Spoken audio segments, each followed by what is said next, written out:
Coverage in Colorado Springs. Initial plans revealed tonight for a $53 million renovation plan to the City Auditorium downtown. Now, last month, the city entered into a memorandum of understanding, as it's called, with the nonprofit group Community Cultural Collective to pursue this renovation project.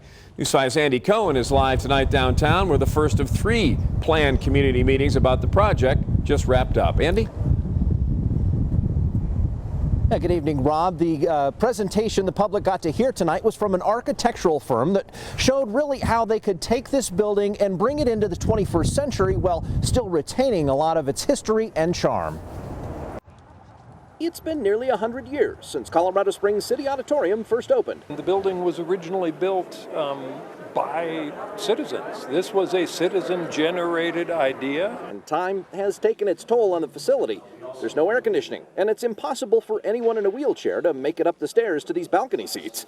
The building doesn't have enough restrooms for its current capacity and not enough accessible restrooms. So there are lots of improvements that we can make. So rather than just make fixes, last month the city entered into a memorandum of understanding with the new nonprofit group, the Community Cultural Collective, with the goal of renovating the building so that it can continue to be used for another century. It's an extraordinary moment where the city understands and is working alongside a newly formed nonprofit solely dedicated to the reimagining of what the original intent really was.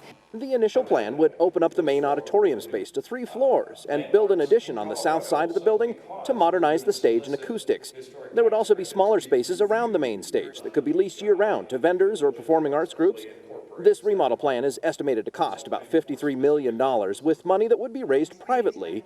But thanks to the federal stimulus funds and other state and federal tax credits, the price tag is nowhere near that high. In the end, an estimated $53 million project, about $25 million would have to be privately raised. And tonight's meeting was the first of 3 community meetings that are planned. The other 2 are scheduled for November and December. And if you'd like to learn more, we will link to the website for this project at KOAA.com. In Colorado Springs, Andy Cohen, News 5.